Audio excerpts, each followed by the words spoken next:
Shalom, my Hebrews and Shebrews. Welcome to Daily Bread. Let's get some nutrition of the Word. What do y'all think? Today, my first day out here by myself, running these new leases. So um, I've decided that I'm just going to stop what I'm doing early in the morning and get this done. Not because I have to, not because I need to, because I want to, and y'all want to. That's where we got to look at reading the scriptures. It's not because I have to. I don't go gather with like-minded believers because I have to. Oh gosh, it's that day again. No, it should be a joy. It should be fulfilling, an excitement. We look forward to a football game, or we look forward to a party, or we look forward to whatever. But when it comes to doing what God wants us to do, it's more of a burden and come on. There's better things I can be doing this day than going over there and hanging out with them guys. I don't even like most of them. Well, you better learn to like them, because if Yahweh has called them and He's called you, you're going to spend an eternity with them. So we must learn to like each other, even if we don't have much in common. It's like a marriage. I don't find a wife that is exactly like me. Mm-mm. Yahweh gives me a wife that is a complete opposite of me. Her strengths are my weaknesses. My strengths are her weaknesses, and we bond together, and we fulfill Yahweh. We fulfill what Yahweh has for us by doing so. And it's the same thing with going with like-minded believers. Everybody has their strengths and their strong suits that may be your weaknesses, and vice versa. We need to look at it and think about it that way, rather than, I just really don't like Bob. Bob's always running his mouth about something. Come on, y'all. Anyway, read the book. Let's flip around. We got some new scenery out here. Old farmhouse. And man, there's a ton of them windmills out here. All right, we are in Exodus, chapter 1, verse 1. Exodus, check it out. Shemot. Shemot is Hebrew for Exodus. Hebrew word of Exodus. Let's read. Read. All right. Exodus 1, verse 1 says, "And these are the names of the children of Israel who came to Mitzrayim with Jacob, each one with his household. Reuben, Shimon, Levi, Yehuda, Issachar, Zebulun, Benjamin, Dan, Naphtali, Gad, Asher, and all those who were descendants of Jacob were 70 beings, as Joseph was already in Mitzrayim." Now, out of that 70 will come a huge nation of Israel, and it's going to intimidate the new Pharaoh. Really going to intimidate him. We'll talk about that as we get there. Verse 5, "And all those who were descendants of Jacob were 70 beings, as Joseph was already in Mitzrayim. And Joseph died, and all his brothers, and all that generation. And the children of Israel were fruitful and increased very much, multiplied and become very strong, and the land was filled with them. Then a new sovereign arose over Mitzrayim who did not know Joseph." Okay, a new king comes to power. And Joseph, all that he had done, not only for his own people, but the wisdom that he brought to the prior um, administration, the king, all the knowledge that had helped him rule correctly, had been forgotten, which often is the case. "And the children of Israel were fruitful and increased very much, multiplied and became very strong, and the land was filled with them." Okay, they become very strong and they multiplied across the land because they had the favor of Yahweh. You know, the new Pharaoh probably looked out across the nation of Israel in his land under his rule, and they were abiding by his rule. They were fine with that. But the new Pharaoh looks at um, Joseph ben Johnson and sees his cows, and looks at Egyptian cows and go, "How come their cows are so much better than our cows? And how come their houses are so much better built than our houses?" Uh-oh. "And he said to his people," Pharaoh, "See, the people of the children of Israel are more stronger than we. There's only 100,000 of us, but there's 500,000 of the Israelites. Come, let us act wisely towards them, lest they increase. And it shall be, when fighting befalls us, that they shall join our enemies and fight against us, and shall go up out of the land. Fear is driving this new king. Intimidation, jealousy, rage, and it's fixing to show. The Israelites had not done nothing to them but live and dwell on the land. And now this new king's like, we ain't having that. Why would you automatically assume that if something happened, that these people that live on the land are going to turn against you? Because that's the common theme and era of those days, was as a nation would rise up in number and power and then conquer. And then they would be a power for a while, and then a new nation would rise up. And that's all that the history. The Egyptians were very meticulous when it come to learning history, that they had learned about the previous nations before them, their falls and their success and their failures. And so they was very meticulous on this, and they kept very good records, the Egyptians did. And so this new Pharaoh's like, man, I done read about all this. These guys are fixing to take us out. Why would you automatically assume that? That's like in your own household. I got to kill these children of mine because they're going to become better than me. That's the mindset of fear and jealousy when it drives you. Verse 11. So they set slave masters over them to afflict them with their burdens. And they built for Pharaoh supply cities, Pithom and Ramses. But the more they afflicted them, the more they increased and grew. And they were in dread of the children of Israel. Well, now you're creating a reason for them to want to rebel against you, Pharaoh. You don't oppress a people that aren't doing nothing to you. Uh-oh. And the Mitzrites made the children of Israel serve with harshness. And they made their lives bitter with hard bondage, in mortar and in brick, and in all kinds of work in the field. All their work, which they made them do, was with harshness. All right, so these dudes, Israel, they just been plowing the ground, building their little houses, taking care of their own. Now Pharaoh's come in and he's like, no, y'all got to come to work in the city and build us bricks and mortar, using bricks and mortar, and build us some cathedrals, and we need some shops, and he enslaved the Israelite people. There's one thing to be in bondage and in slavery, and those are kind of two different things. The Israelites were in bondage to Egypt, Pharaoh, but they weren't in slavery yet.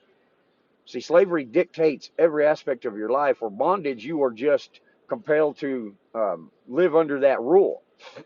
My children live in my house under that bondage. We are ambassadors to Christ, in bondage to Christ. But now Pharaoh has enslaved the Israelite people, and he's taken them away from their daily lives and forced them into work camps, and he's not nice to them. And their lives become bitter over that. Verse 15, then the king of Israel of Egypt spoke to the Hebrew midwives, of whom the name of one was Sapphira, and the name of the other Puah. Right, these are just like, let's just say, nurses. They are Egyptian people who go and they basically dwell with the Hebrew Israelite culture. And so they're very well versed in how the Hebrew Israelites operate. We're fixing to check this out. And he said, when you deliver the Hebrew women, when they bear children, and see them on the birth stools, if it is a son, you shall put him to death. But if it's a daughter, then she shall live. Now, you kill the male child so he can't carry on the lineage of Israel. But we keep the females because they're automatic slaves anyway, and we'll bring them in. We can keep them molded in our culture. Won't be no uprising. The only difference between Pharaoh and what we see in this culture today, at least Pharaoh set out and set apart one genetic people, one genetic birth, and killed the other. Where here in America, we killing them all. Red, black, yellow, white, male, female, kill them all. Before they even come out of the womb, you kill them. No different. But the midwives feared Elohim and did not do as the king of Egypt commanded them. and kept the male children alive. That's an automatic death sentence when the king finds out, not only for you, but probably your family. You know, so these midwives, they're in a position here of not going to be well with the king. But check it. So the king of Egypt called for the midwives, said to them, "Why have you done this and kept the male children alive?" The midwives said to Pharaoh, "Well, because the Hebrew women are not like the Egyptian women. They're lively and give birth before the midwives come to them." These women give birth easily, and as soon as it's over with, they're happy, they're joyous, they're back on their feet. Where our people, the Egyptians, man, they bitch, complain, moan, hours and hours of labor, and then they're down for months. It's different with these Hebrew ladies. They done had the baby and they're already taken care of before we get there, Pharaoh. We didn't have nothing to do with it. Good answer, y'all, right? So Elohim was good to the midwives, and the people increased and became very numerous. Proverbs 16:7 says, "When you are walking righteously and pleasing the Lord, that he will make even your enemies be at peace with you." So that's these midwives have become part of the Hebrew culture, and they've learned about Elohim, and so they're walking in the ways of Yahweh. So that's what happens when we get sojourners amongst us. We can mold them to our culture, to our ways. That's why we, the grafted in Israel, are not supposed to act like the people of this nation or that nation. We are to be like God calls us to be. We're to be set apart. Like the video I made yesterday, set apart and holy as he is holy. Not like them. We're not supposed to blend in and look like the nations. We are to be holy so we can bring people in and make them look like Yahweh. We've got this all twisted. Then it came to be, because the midwives feared Elohim, that he provided households for them. And Pharaoh commanded all his people, saying, "Throw every son who is born into the river, and keep alive every daughter." He's like, "I don't care. You go to their houses, you rip the baby out of the home, rip it out of the mother's arms, and go toss it in the river." Now we're setting the stage for Moses to come upon the scene. You! Yahweh has a plan. It doesn't matter how bad things are around us. It doesn't matter how America is just getting annihilated right now with every division on the planet known to man. Everything just feels like it's just crushing. Yahweh's still good. Yahweh's still, his plan's still going forth. He ain't going, "Oh, what am I going to do? This ain't according." No, God has this under control, and we need to walk in that trust. We need to walk in that faith. Let's get Proverbs chapter 11, and then we'll back up to Psalms. Proverbs 11. A false scale is an abomination to Yahweh. Don't trick people. Don't tell them one thing, do another. You know? "Oh, that coin you have? Yeah, no, it's only worth a couple bucks. But I'll give you $10 for it. And that coin be worth $50,000. Don't jack people, man. Treat them right. Treat them fairly like you would want to be treated. But a perfect weight is his delight. Pride comes, then comes shame. But with the humble is wisdom." Pride gets us in trouble all the time. Like right now, I could be bent out of shape and pissed off because I got moved over to relief, where I'm a relief pumper rather than having my own wells. I could be prideful in that because to me that would be a step down 10 years ago, and I would have been pissed. I've been like, "No, I'm a way better pumper than dude over here. No, I'm happy with it. It takes off some responsibility for me. I'm not going to allow pride to dictate me. Now I have to be careful because there's other areas that I have to work on, or I'll get prideful and I'll fall. And then I have to go and apologize. And having to go apologize to someone because you were acting stupid, it's a very humbling experience. The integrity of the straight one guides them, but the slipperiness of the treacherous destroy. Riches do not profit in the day of wrath, but righteousness delivers from death. Now remember, we're not always talking about physical nature here, when it comes to death especially, because we have latched on to so many possibilities that are promises from God that it causes us to fall. Because you take a man, like my brother that passed away about 6 months ago from cancer. Dude was strong in the Lord. His faith was way stronger than mine. His knowledge probably more of the scriptures than mine. Cancer came in 1 year, wiped him out. It made a lot of people fall because they're like, if Anthony can't make it, ain't none of us got a chance. What do you mean? He walked with the Lord all the way up till his final breath. He spread the message. He spread the good news until his final breath. We have it where, oh, well, if he died of cancer, he must not have had enough faith. Your faith didn't have nothing to do with it. Yahweh had completed his plan with this individual or that individual. The death is, hey, he walked away from God, now he's going to spend an eternity in Sheol. That's the death. Hope you're tracking with me. Verse 5, the righteous of the perfect makes his way straight, but by his own wrongness the wrong one falls. The righteousness of a straight one delivers them, but the treacherous are caught by greed. When a wrong man dies, expectancy perishes, and the ambition of the wicked shall be lost. The righteous is delivered from distress, and the wrong one takes his place. The defiled one destroys his neighbor with his mouth. Man, that's so true. You can slander someone, you can kill them every single day, over and over and over again with your mouth. But the righteous is delivered by knowledge. When the righteous prosper, the city rejoices. When the wrong perish, there is shouting. Okay, we just read this in Exodus. We've seen this very example. By the blessing of the straight, the city is exalted, but by the mouth of the wrong, it's overthrown. He who lacks heart despises his neighbor, but a man of understanding keeps silence.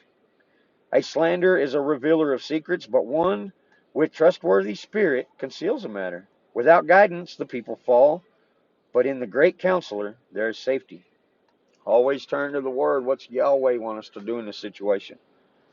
He who is guarantor for a stranger suffers harm, but one who hates shaking hands in pledge is safe. A woman showing favor obtains glory, but ruthless men obtain riches. A loving, committed man is rewarding his being, but he who is cruel troubles his own flesh. The wrong one earns false wages, but the one sowing righteousness is a true reward. Thus righteousness leads to life, and one pursuing evil to his own death. It's another thing. How come we see these wicked deceivers live to be 70, 80, 90, 100 years old, or someone who is walking in the ways of Yahweh might die at 30 or 40? Do we look at it this way? Do we look at it as, that wicked bastard over there? God's given him every ample opportunity when he lived to be 90 to turn. Where the man at 30 was already walking with Yahweh. Look at Yeshua.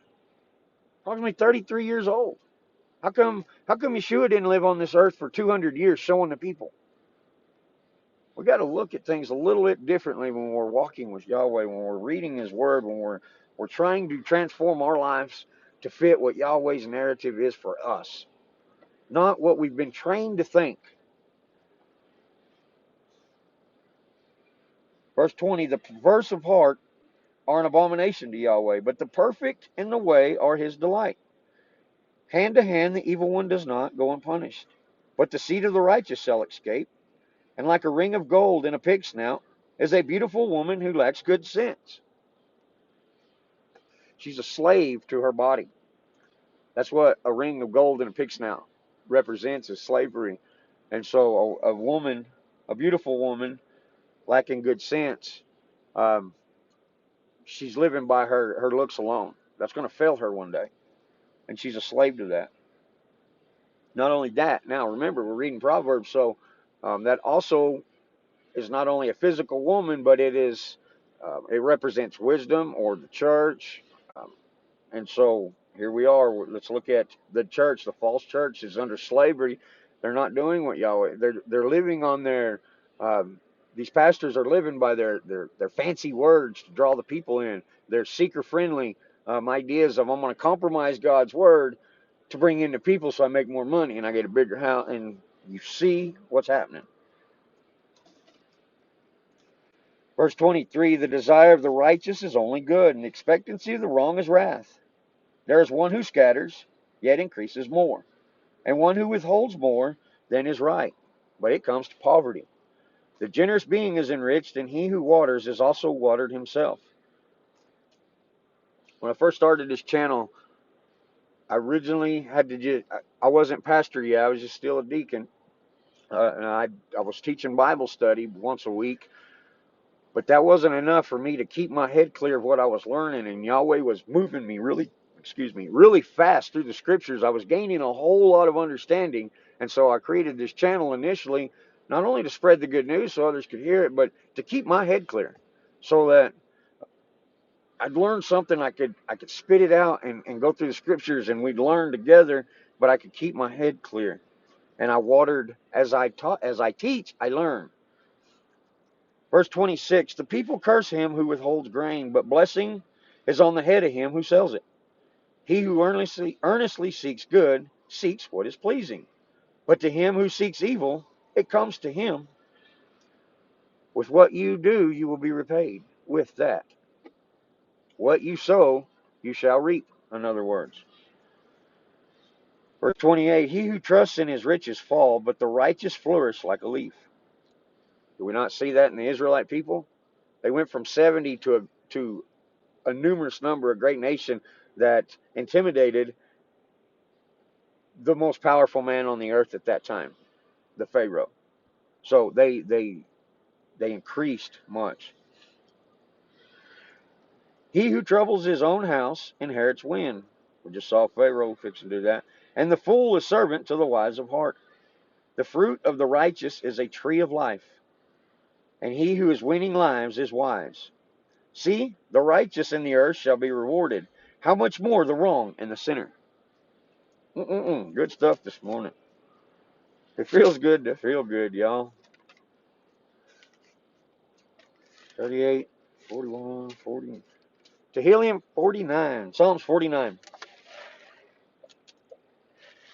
Hear this, all you people, and give ear, all you inhabitants of the world, both sons of mankind and sons of man, rich and poor together. My mouth speaks wisdom, and the the meditation of my heart brings understanding. I incline my ear to a parable, and I expound my riddle on the lyre. Not liar, liar, pants on fire, but a lyre it's a stringed instrument of those days. David played the lyre. I think it's kind of like a harp. You know, if we can envision the false nomer of the angel up in the clouds playing the harp, I think that's what a lyre is. I have to go check it out. Verse 5, why should I fear in the days of evil, when the crookedness of my supplanters surrounds me? Right there for us today, there's crookedness all around us. But why do we fear the days of evil? Yahweh's asking us that. Those who are trusting in their riches and who are boasting in their great wealth, a brother does not redeem anyone at all, neither give to Elohim a ransom for him. I cannot give you salvation. All I can do is inspire you to read Yahweh's word, and the Holy Spirit, through what Yeshua did, is that salvation. I can't petition Yahweh on your behalf and say, man, I know he's jacked up. I know he's messed up, Lord, but please save him. And that alone be a ransom for you. I can't earn your salvation for you. I can petition Yahweh that he would do everything except for kill you to get you to turn. And I have done that for people before. I've done that. Um, Lord, up besides death, jack them up. Somebody did that for me because that's what happened in my life. Outside of death, the Lord crushed me in every way to get me to see his love and his truth. But I don't have enough ability. All of my blood that I could shed for the rest of my life, if I could shed it for 10 years, would not be enough to atone for not one single one of your sins. But Messiah, one drop of that blood, atoned for the entire human race. Difference. Verse 8, for the redemption of their lives is costly. Was Yeshua's life not costly? Was his death not costly? and it shall cease forever. That he should still live forever and not see the pit. For he sees wise men die, the foolish and the arrogant both perish. I shall leave their wealth to others, their inner thoughts are their houses forever. Their dwelling places to all generations. They call their lands after their own names. But man does not remain in esteem. He is like the beasts that perish. This way of theirs is folly to them, yet their followers are pleased with their words. Selah. Go back and read that until it just gets in you. Go back and dwell on the words that you just chewed on there. Selah. Verse 14, like sheep they shall be laid in Sheol. Death shall shepherd them. The upright rule over them in the morning, and their form is consumed in Sheol, far from their dwelling. But Elohim does redeem my being from the power of Sheol, for he does receive me. Selah. Thank you, Jesus. Thank you, Messiah, for what you did and what you continue to do. Thank you, Lord, for sending me the Holy Spirit.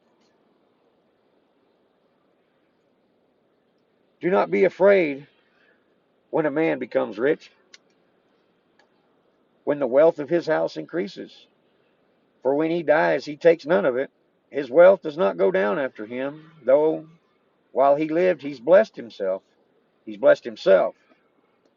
And like a pretty woman, those looks will fade. Your riches will one day fade. They never see the light. Man, who is rich, yet does not understand, shall be like the beast, and they perish. We got to move on here. Let's get to Luke. Lucas chapter 4. 4:1 in Luke.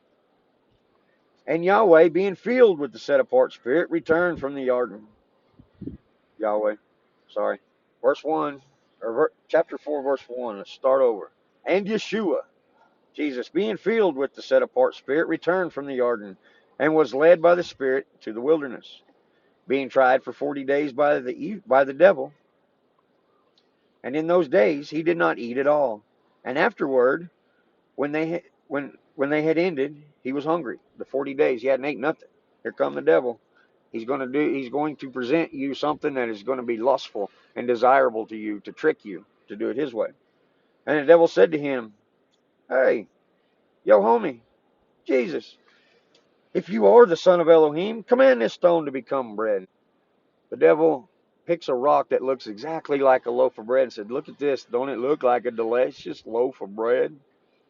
You ever get them thoughts in your mind? Sometimes you're like, all such chimichangas. And that thought will consume you until you go to the store and get what you want, if you're not careful. But Yeshua answering him, saying, "It's been written, man shall not live by bread alone, but by every word of Elohim." Every word. Here we again. Hence therefore, every word, our daily bread. And the devil, taking him up on a high mountain, showed him all the reigns of the world in a moment of time. And the devil said to him, "All this authority I shall give you, and their esteem, for it has been delivered to me, and I give it to whomever I wish. If then you worship before me, all shall be yours." Jesus come to redeem the world.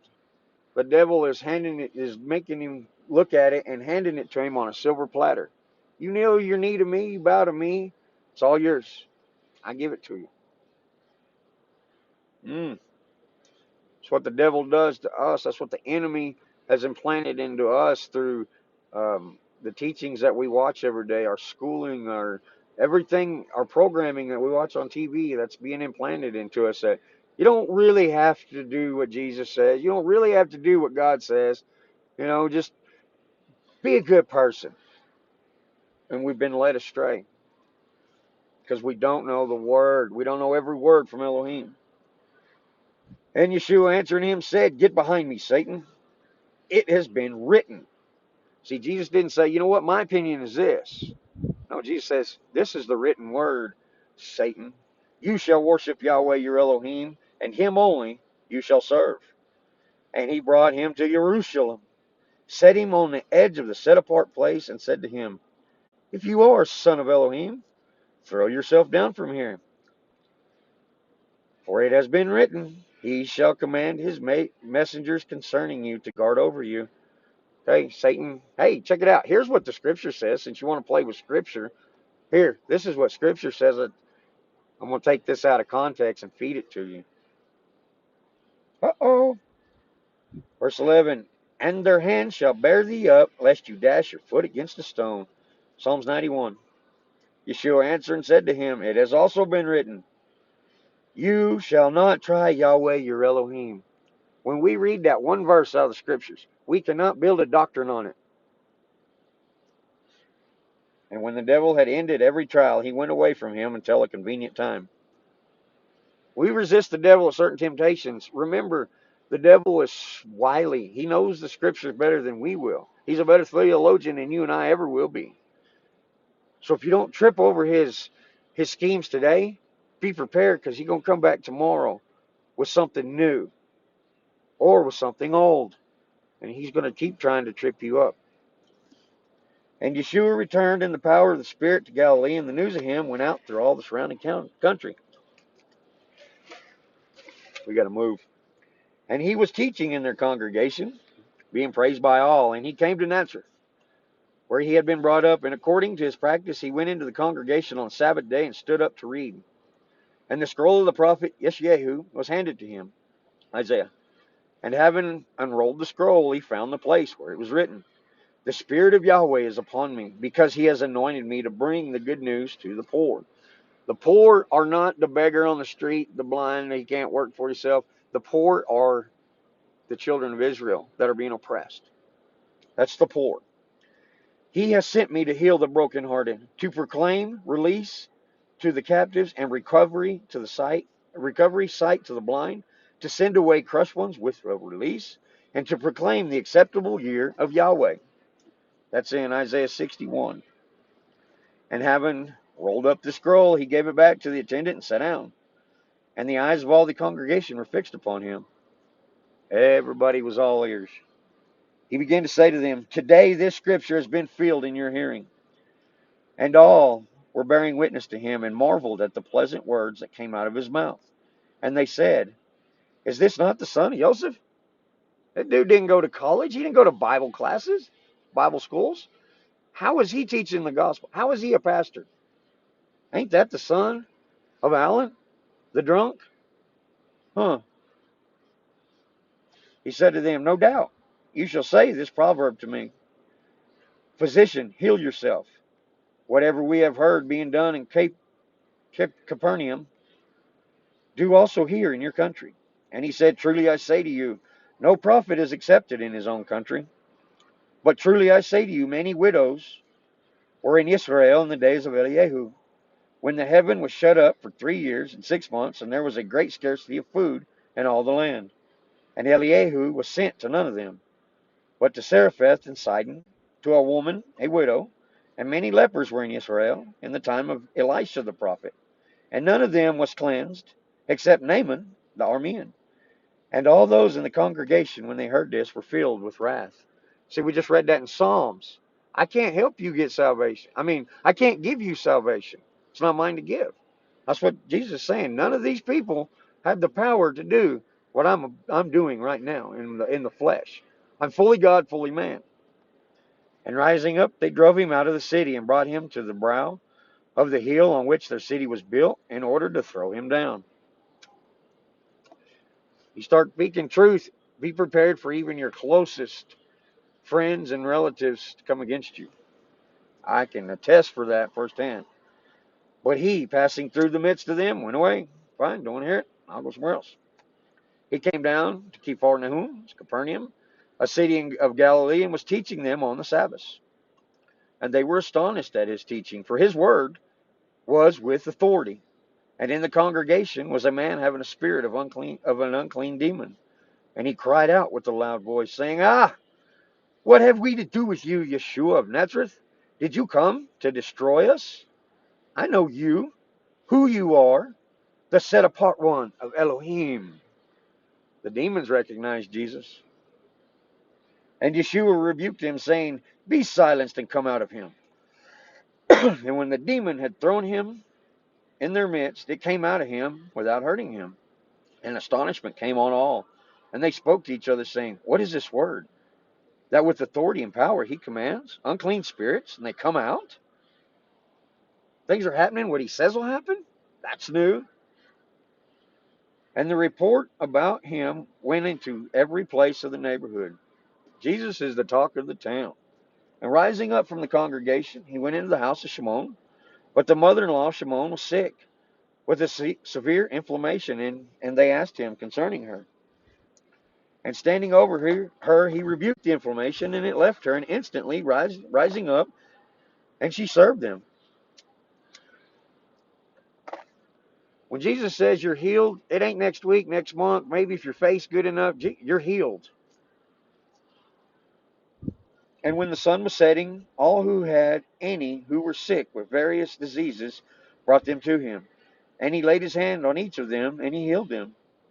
And also demons were coming out of many, crying out and saying, You are the Messiah, the Son of Elohim. And rebuking them, he did not allow them to speak, for they knew that he was the Messiah. And when day came, he went out and proceeded to a lonely place. But the crowds were seeking him and came to him and tried to keep him from leaving them. And he said to them, To the other cities I also have to bring good news, the reign of Elohim, because for this I have been sent. And he was proclaiming in the congregations of Galilee. People were bringing their sick, their afflicted to him, not because of who he was, but because what he could give them.